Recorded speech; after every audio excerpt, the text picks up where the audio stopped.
tagokat, és ott vannak bizonyos adminisztratív kötelességei is, nyilatkozatot kell tenni arról, hogy elolvasta az SMS-t, egyetért az abban foglaltakkal, azt kéri a csatlakozást, bemutatkozik egy kicsit. Tulajdonképpen a Bolyai Ifjúsági Klub az 2005. augusztusában alakult, 9 lelkes fiatal alakította meg a klubot. Ezután megkerestük a polgármestert és szerettünk volna egy közösségi teret, ahol meg tudjuk valósítani a programjainkat, rendezvényeinket. Így kaptuk meg ezt az ifjúsági házat, amit épp az év novemberében került átadásra, és a földszintet a polgármester úr és a képviselőtestület a fiatalok rendelkezésére bocsátotta, amit azt hiszem azóta nem bánt meg. A fiatalok igénylik azt, hogy valamilyen szinten támogassák őket. Most maga ez a Tethely hálózat kifejezetten erre összpontosít, hogy a fiatalok szabad idejét értelmes dolgokra hasznosítani, illetve bevonni őket a civil közösség életbe. Mindenképpen segítség lehet, mert nem mindenki tud a saját szüleihez fordulni, ezért fontos az, hogy valahova tudjanak kötődni, és például állást találni, akár diákként, akár az iskolából kikerülve is ebben mi tudunk segíteni, vagy bármi olyan probléma, ami az iskolai keretek között, amiben nem tudnak segíteni, vagy nem tudják, hogy éppen ott kihez forduljanak. A hálózatban már évekkel ezelőtt ilyen képzéseken, mint résztvevőként kerültem be, és aztán gyakorlatilag a Tethely hálózat úgymond kinevelt engem így a képzéseken, és jelenleg Mohácson a Kossuth Filmszínházban dolgozom, amely néhány hete lett tagja a hálózatnak így hivatalosan.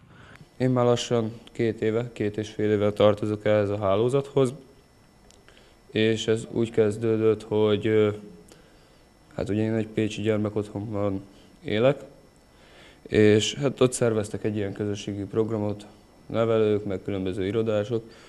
Hát én meg gondoltam, hogy elmegyek, és így teljes mértékben így jó volt, kikapcsolódtunk, baromkodtunk egy kicsit, hát hülyéskedtünk, hát így el voltunk, és így valamiért megtetszett. Rendezvények voltak a városban, azok inkább a felnőtteknek, az időseknek szóltak, fiataloknak gyakorlatilag nem volt olyan programjuk, amin részt vehettek volna, vagy ami külön nekik szólt volna. És ebből a megfontolásból kezdtünk el szerveződni. Megvalom őszinte, hogy az egyik akkori alapítótag az ötletet a Pécsváradi Ifjúsági Önkormányzattól merítette.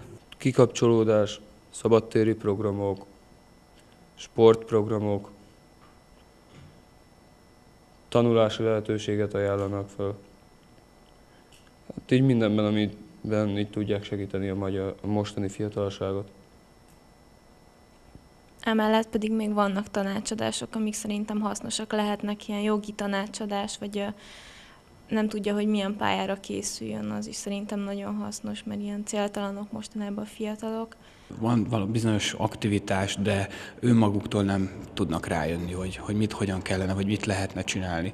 És gyakorlatilag ez lenne az, ami esetleg egy támpontot nyújt a fiataloknak, hogy szakemberek végzettsége bevonásával teljes körű programokat, illetve egyéb szolgáltatásokat, felvilágosító jellegű előadásokat, vagy bármilyen szabadidős dolgot ott lehet csinálni. Hogy legyen hely, ahova elmehetnek, úgymond ingyen és bérmentve, ahol találkozhatnak a többiekkel, illetve maga a hálózat biztosít eszközöket így a tagoknak, számítógépek, kiadványok, egyéb lehetőségek, például képzések. Úgy alakult ki a működésünk, hogy havonta egy fix hálózatfejlesztő munkacsoport van, és negyedévente hálózati tanács. Ezek a fix programok.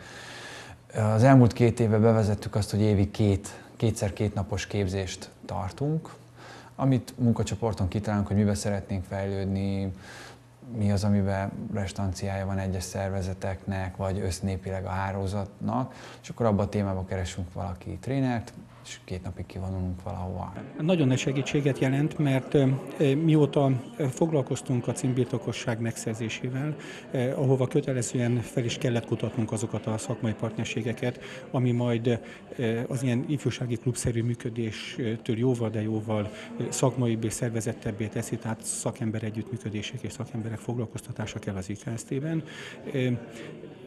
Tulajdonképpen az igény is felmerült, hogy miként lehet ezt az egyéni működési elképzelésekből egy rendszer tagjává tenni.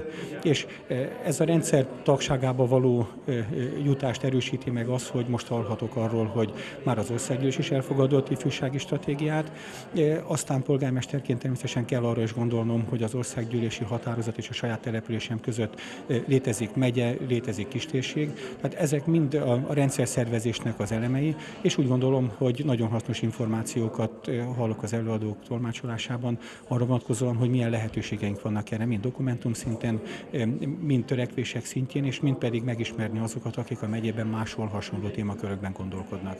Arra törekedtünk, hogy minél könnyebben, minél gyorsabban a fiatalok Pécsett és Baranyában is hozzájussanak mindenféle információhoz, amely az ő életüket segíti. Gondolok itt a továbbtanulásra, a szabadidő eltöltésre, a különböző külföldi ösztöndíjakra, önkéntes munka lehetőségekre, és az volt a legkézenfekvőbb, hogyha a fiatalok jártukba, kertükbe találkoznak egy ilyen irodával, akkor ott internethez hozzáférjenek, nagyon méltányos és nagyon kedvező áron, és minél gyorsabban hozzájussanak azokhoz az információkhoz, amelyre nekik szükségük van.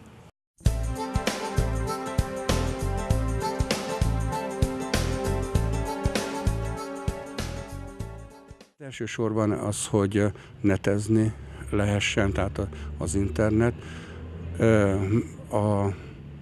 Akkor abban az időszakban ez, mint mondottam, elérhetetlen volt sokak részére. Ma már ez a része már egy kicsit megváltozott. A másik az, hogy közösségi hely legyen.